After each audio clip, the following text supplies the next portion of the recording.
Pues muy buenos días, chicos. Por favor, nuevamente les pido que prendan la cámara, porque ayer les dieron las indicaciones, entonces para que las empecemos a cumplir. ¿Listo? Todos con la cámara prendida, ¿listo? A mí no me han dado reporte de que alguno de ustedes no pueda prender cámara o algo. Laura Rey, por favor, te enfocas. Laura Sorachipa, por favor, te enfocas. Me está mostrando un techo.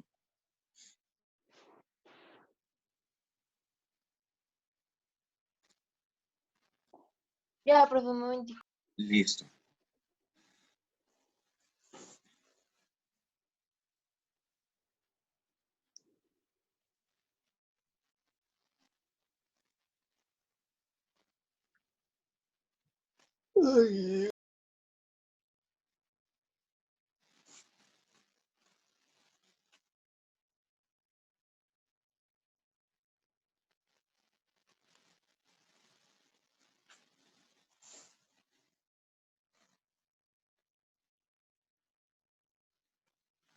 Philip, Cristian, Lina, Catalina, por favor, prendemos la cámara.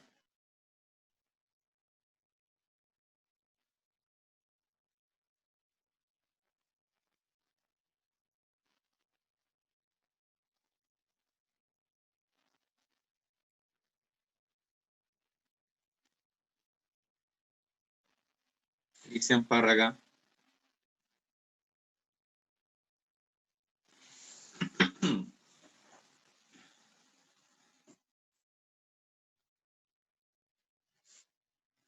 Lina, al igual que Laura Rey, por favor, se enfocan para poderlos ver.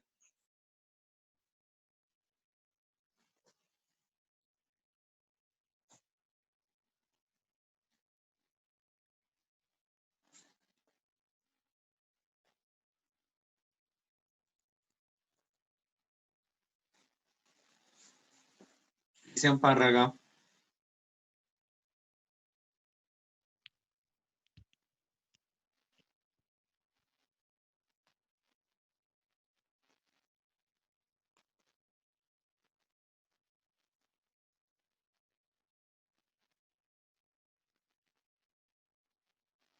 Pues Cristian Párraga, ¿presenta algún problema o qué?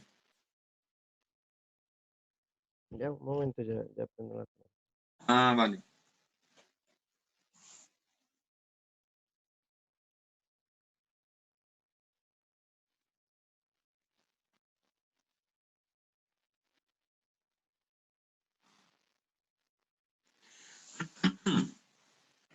Listo, chicos, muy buenos días para todos. Qué pena con ustedes. Igual a ustedes ayer se les dio la indicación pues de que tenían que estar con cámara prendida y todo de ahora en adelante para evitar inconvenientes. ¿Listo?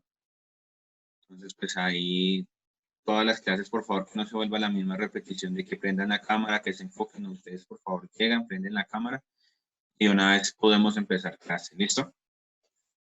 Les agradezco muchísimo entonces. Chicos, para hoy vamos a ver lo que es competencia ciudadana y vamos a ver un tema, pero ustedes me pueden acordar qué temas vimos la clase pasada. ¿Me ayudan a hacer memoria ustedes, por favor?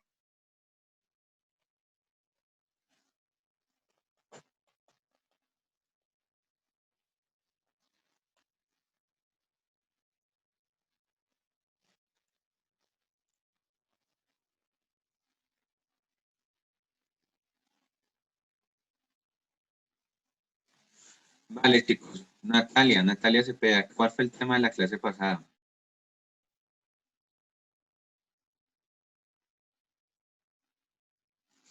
No me acuerdo, profe. ¿Tienes apuntes o algo que puedas revisar?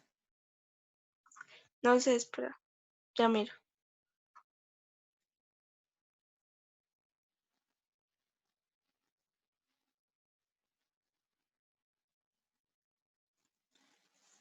Vale, Natalia, ¿recuerdas el tema de la clase pasada? Derechos humanos internacionales. Muy bien. Hablábamos de los derechos humanos. Felipe Rosso, por favor. ¿Qué decíamos de los derechos humanos? No me acuerdo, profe. Revise sus apuntes, Felipe, por favor. Si me hace el favor para mirar o no tiene apuntes. No, señor. Vale. Lina, que hablábamos de los derechos humanos la clase pasada. Lina, perdón.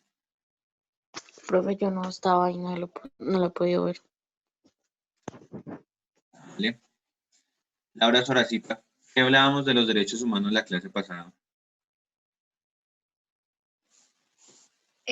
Profe, yo no estuve en la clase pasada, perdón.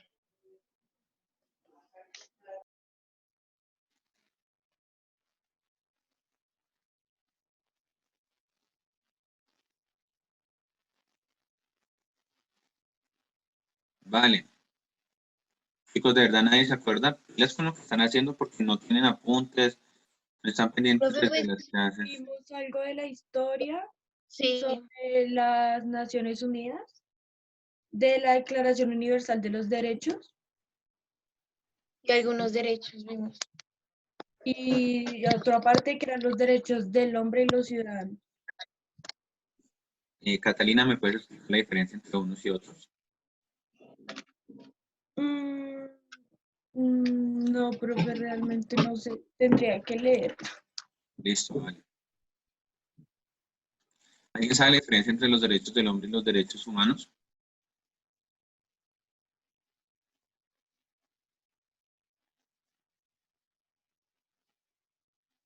Que los derechos del hombre fueron que crearon los países europeos para los hombres europeos y luego sí fue la Declaración de los Derechos Humanos en general, pues para todos.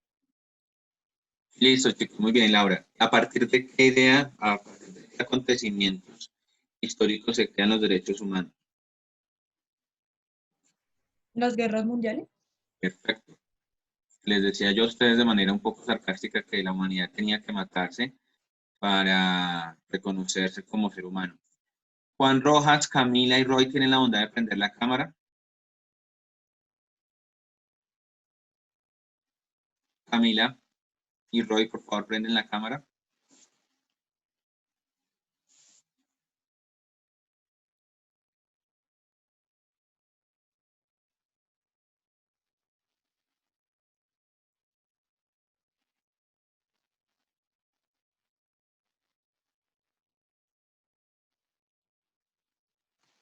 Listo, chicos. Asimismo, decíamos que los derechos humanos internacionales, ¿qué son, chicos? Tienen que cumplimiento obligatorio. ¿Qué decíamos de los derechos humanos, de la Declaración de los Derechos Humanos Internacionales? Pues de los derechos humanos no tienen cumplimiento obligatorio, es que cada país desee adoptarlos o no. Catalina, los derechos humanos son obligatorios, lo que no es obligatorio es la declaración. El documento que se expide, muy bien, Catalina, gracias. El documento que se expidió por las Naciones Unidas no es de derecho obligatorio de cumplimiento en los países.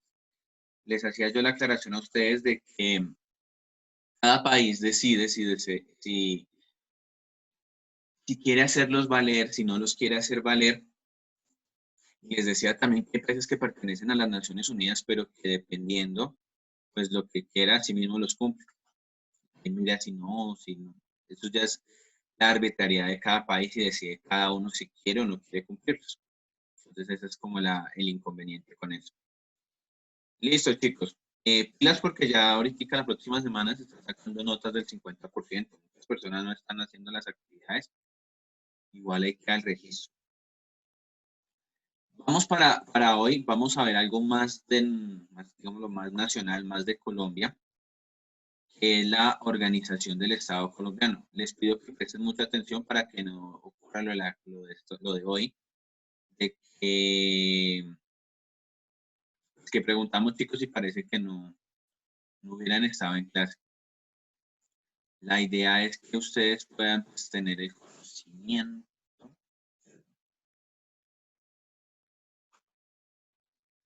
Tengan el conocimiento sobre los temas, porque si no, pues se empieza uno como a perder el hilo, perdemos la historia, y pues recordemos que los temas no son tan incongruentes, sino que por el contrario manejan como una línea la que le permite pues entenderle una lógica.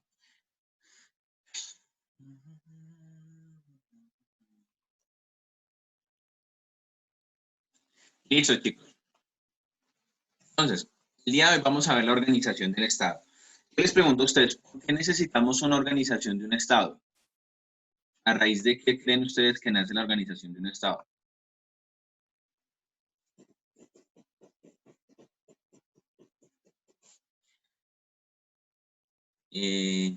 Sergio, Camila, Valentina, Natalia, por favor, prenden la cámara. ¿A raíz de qué nace el Estado, chicos?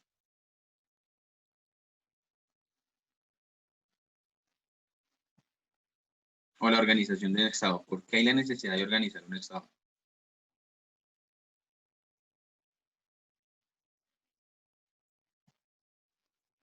Necesidades sociales como Necesidades sociales como qué, perdón. necesidades sociales como pues no sé, cómo tener un orden de responsabilidades o de mando, no sé. Bien, Laura. Muy bien tu definición. Ahora, chicos, les pregunto a sí mismo, la organización del Estado, ¿qué relación tendría con los derechos humanos internacionales?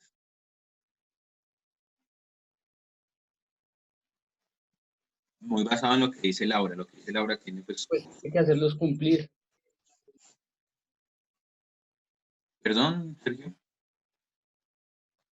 El Estado tiene que buscar la manera de hacerlos cumplir.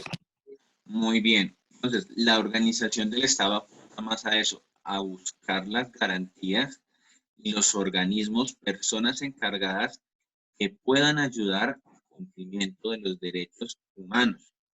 ¿Sí? ¿Qué sucedería si no existiera la organización política? Si no existiera el Estado como tal. ¿Habría mucho desorden?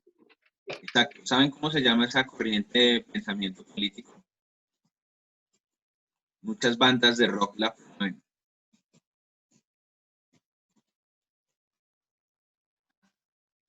¿No saben, chicos, no? ¿Saben qué es el anarquismo?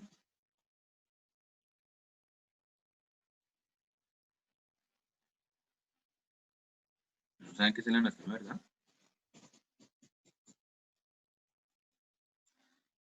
Listo, chicos, vale. El anarquismo es una forma, pues, se considera de antigobierno en la medida de que no hay quienes empiecen a dirigir y no hay de ninguna manera límites territoriales, cada quien puede hacer lo que desea, cada quien es autónomo de controlarse. La anarquía o el estado anárquico es donde no hay ningún tipo de jurisdicción o de leyes que estipulen cómo actuar, cómo comportarse. Entonces ya es como el otro extremo, pues el Estado es la organización establecida, la anarquía es el otro extremo. Entonces, el problema de la anarquía, muchos grupos, por ejemplo, muchas bandas de rock, muchos grupos lo promueven, en la medida de pues, estar en contra de un gobierno, pero pues ya es un extremo en el que no se cumple eso. El problema es que desde un Estado en anarquía no se garantizan los derechos humanos.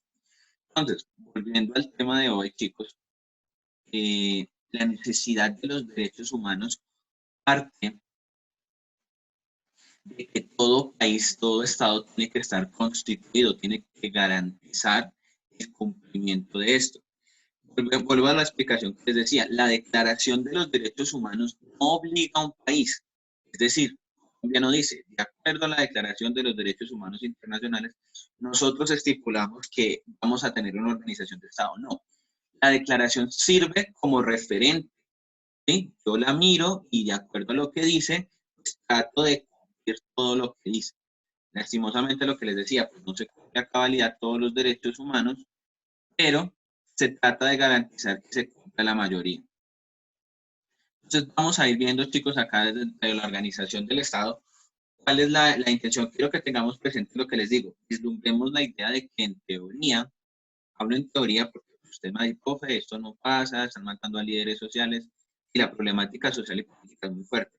En teoría, la organización del Estado está para garantizar la seguridad de todos sus habitantes, para garantizar una organización, para garantizar asimismo pues, el bienestar de todas las personas. Listo, chicos. Ay, listo. Vamos a ver lo que es la historia del Estado colombiano. Pero vamos a ver la historia del Estado colombiano desde una perspectiva de las constituciones políticas. La constitución política, es bueno tenerlo presente, es el documento madre que empieza a regir toda la organización del Estado. Cómo va a funcionar, qué es lo que va a hacer, cómo tiene que hacerlo, qué está permitido, qué no está permitido. Y asimismo, pues, en teoría, vuelvo, insisto, todo es en pro de beneficiar a todos los seres humanos, a todos los ciudadanos. Entonces, la sociedad colombiana empezó su vida independiente a partir de 1819. A lo largo de casi 200 años ha tenido varias formas políticas generales y territoriales. ¿Qué quiere decir esto, chicos? Colombia desde 1819 ha tenido un sinnúmero de constituciones. Y ustedes, pues esto es un poco más de historia, esto es más de política. Colombia se ha visto involucrada en ciertas batallas por los partidos políticos y hubo un periodo de tiempo en el que cada vez que subía un presidente de un determinado partido político promulgaba una constitución que se regía a los ideales de cada partido político. Entonces, a través de la historia ha habido esa lucha entre partidos políticos por la toma del poder para controlar, pues, el Estado. La teoría siempre es que, pues, beneficia el cumplimiento de los derechos humanos, pero en realidad el poder, pues, como muchos de ustedes de pronto lo saben ya, el poder entorpece a veces las buenas intenciones humanas.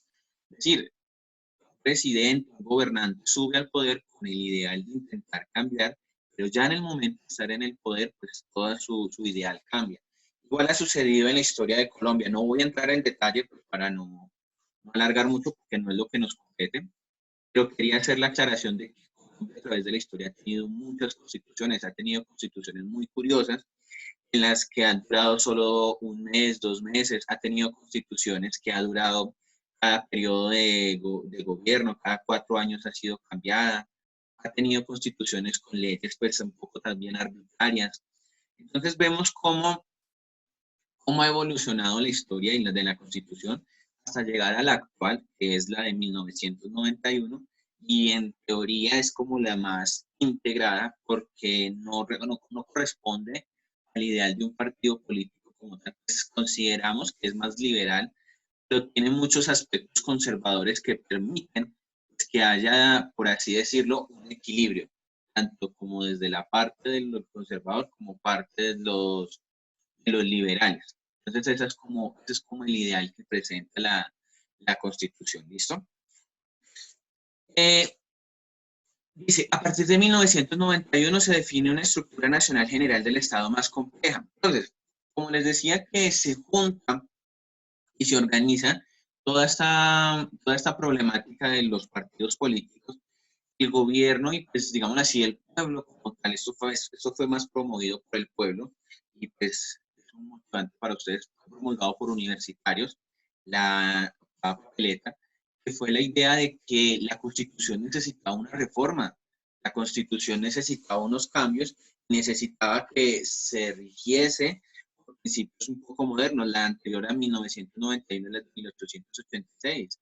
Era una Constitución que llevaba ya muchos años y necesitaba sus reformas.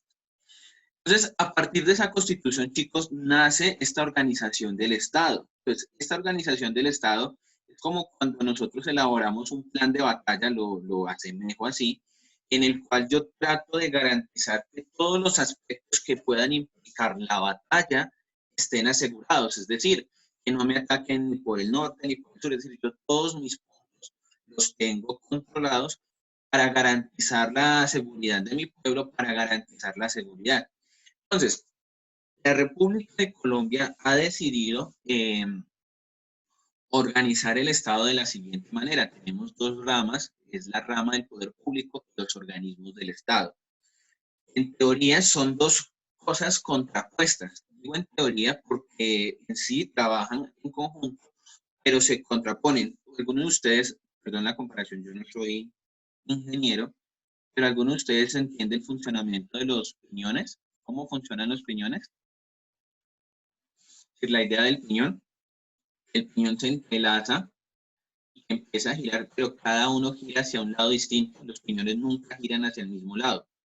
Si un piñón gira hacia la izquierda, el otro por obligación tiene que girar a la derecha. Es una lógica mecánica, pero igual funciona en la lógica del Estado. Es decir,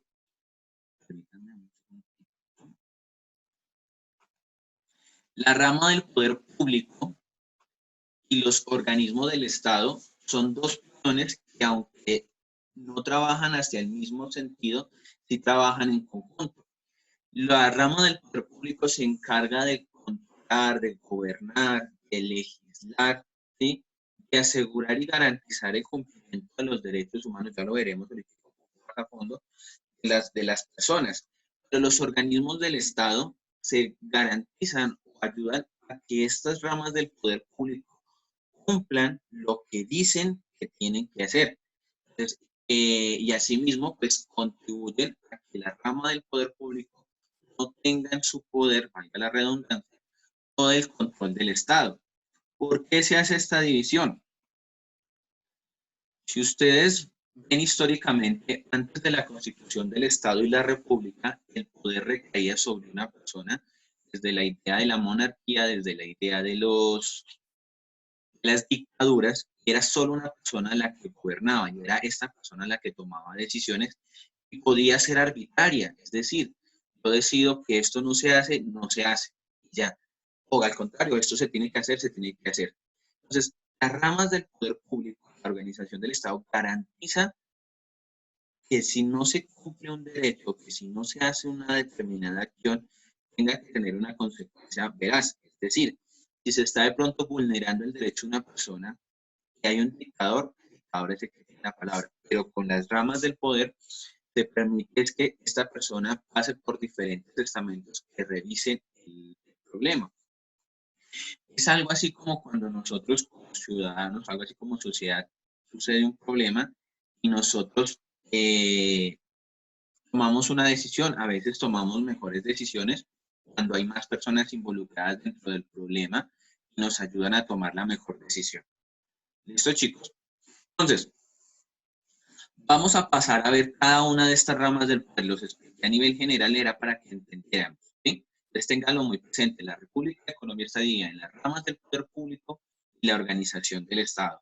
Dentro de ellas hay una organización, la rama ejecutiva, legislativa, judicial, y entre los organismos del Estado. Hay más organismos del Estado, chicos. Por eso aquí al final dice otros. Pero son los organismos de control, los organismos de elección, son como los más importantes, pero igual hay muchos más. ¿Listo, chicos? Entre otros, pues el Banco de la República, la Comisión Nacional de Televisión, Comisión Nacional del Servicio Civil, Comisión del Medio Ambiente, ¿sí? Diferentes comisiones que se encargan de diferentes aspectos del país.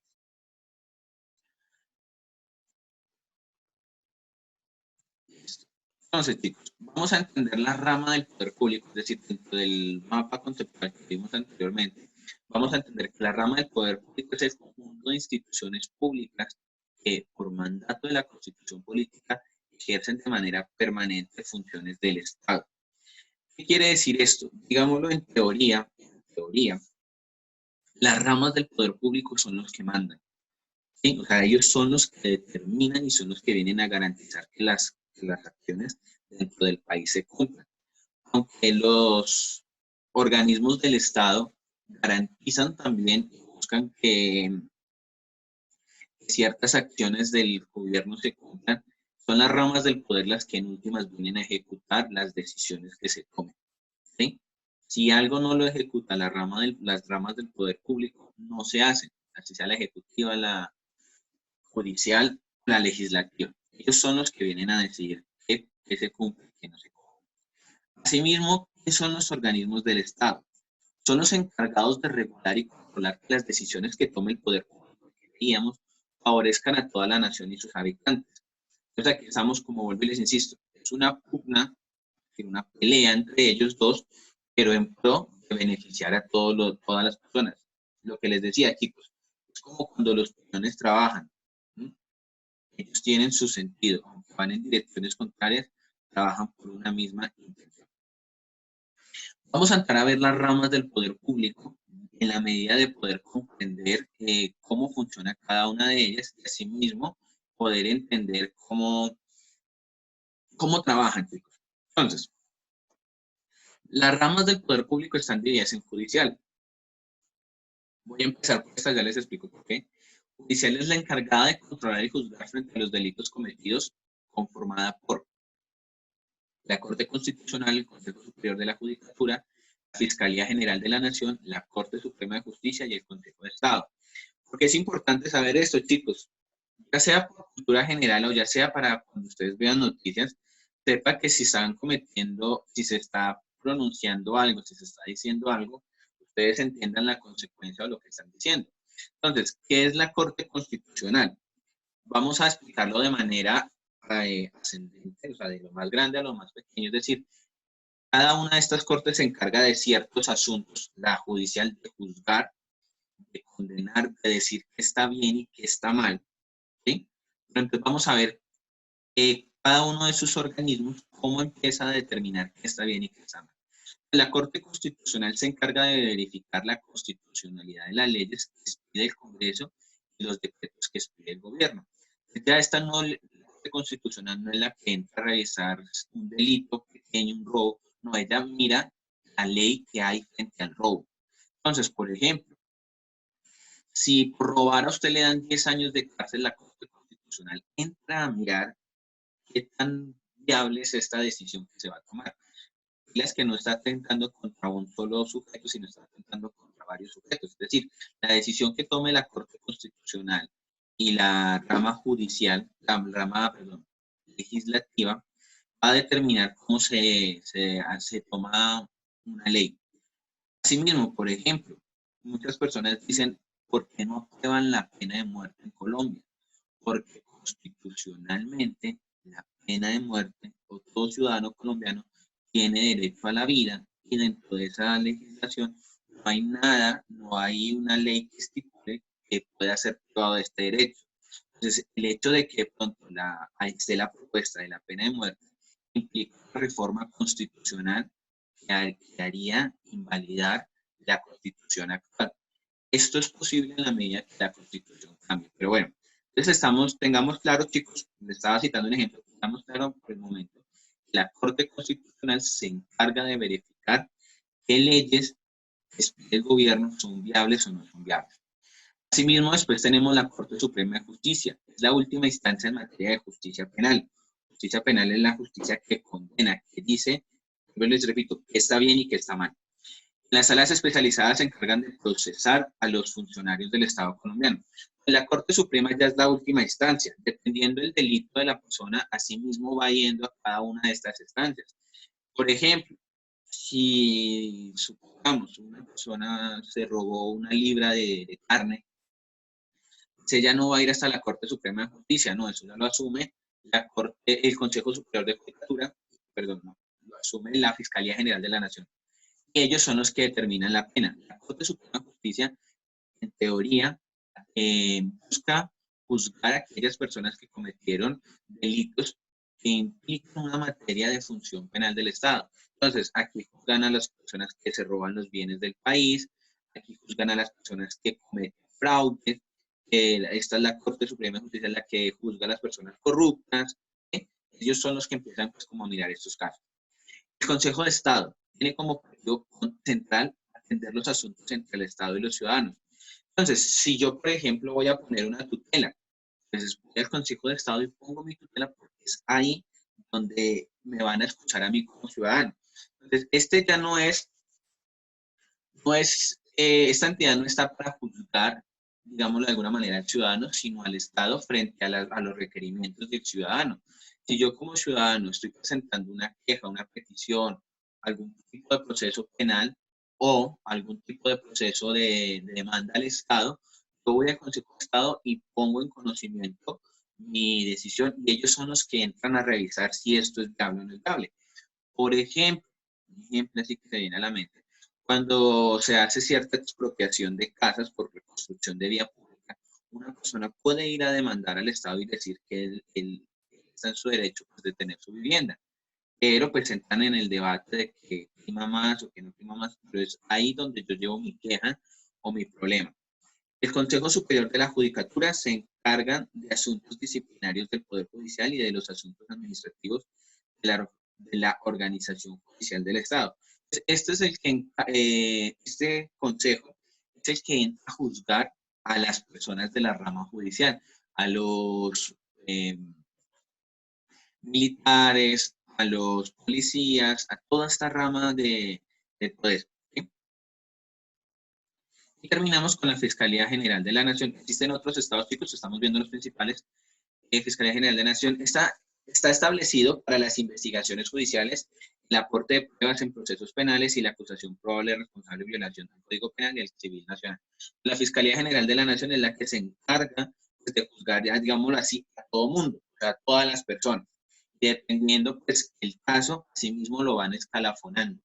Si es un caso de un gobernante que está robando, pues, bueno, va a la Corte Suprema de Justicia o al Consejo de Suprema de Justicia.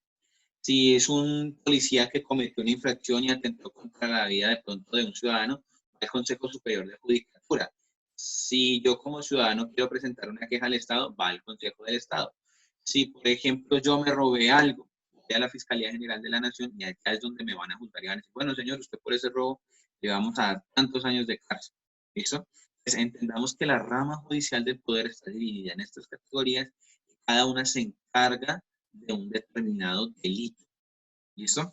Vamos a ver qué es la rama legislativa. Como el nombre lo indica, pues se encarga de legislar, de hacer leyes. Es bicameral, conformada por el Senado y la Cámara de Representantes. La elección de esto se hace cada 4 años por elección popular, ya sea del senador o de la Cámara de Representantes o del representante. ¿Qué es lo que pasa acá, chicos? Las leyes, como les decía, volviendo a lo de los derechos humanos, las leyes están estipuladas y la idea de las mismas es que puedan contribuir y puedan favorecer a los ciudadanos. Es decir, la ley no está supuestamente para oprimir, sino por el contrario, para favorecer.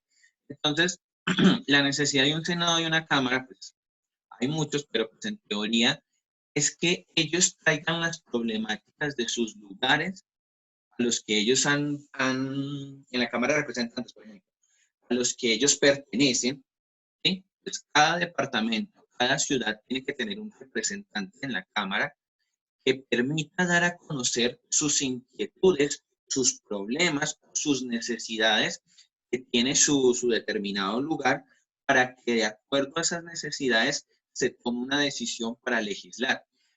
Los senadores, por el contrario, son de elección más nacional. Como dice acá, el Senado tiene circunscripción nacional y la Cámara de Representantes surge por jurisdicción departamental al número de habitantes. Es decir, el representante es por un determinado territorio. Los senadores son por los partidos políticos. Cada partido político tiene la posibilidad de tener un senador que los represente, que dé a conocer sus opiniones y para así tomar una decisión determinada. ¿Listo, chicos? Entonces es como para que tengamos presente en otra clase. Voy a explicar cómo funciona la creación de leyes. Es un proceso interesante pues, cuando pasa por el Senado, por la Cámara, por todos estos estamentos. Ya está la rama ejecutiva. Entonces, ¿por qué empecé así? Judicial, legislativa y ejecutiva. Porque es la ejecutiva la que viene a ser casi la última instancia, dependiendo de las necesidades de los ciudadanos. Ella es la que viene, como el nombre lo dice, a ejecutar. La rama ejecutiva está para hacer. En la legislativa pues, se está mirando el proceso, en la judicial se evalúa, pero la ejecutiva es la que viene a dictaminar qué se hace y qué no se hace. Entonces, está conformada por el presidente, los gobernadores, alcaldes y los 13 ministros, encargados de asuntos especializados de la administración del país. Entonces, ellos son los que vienen a tomar decisiones frente a ciertas problemáticas que el país pueda estar presentando. Ellos son los que en últimas deciden cómo se hace o no se hace una cosa. Chicos, voy a finalizar la videoconferencia, les pido por favor que se vuelvan a conectar para terminar la clase. ¿Listo?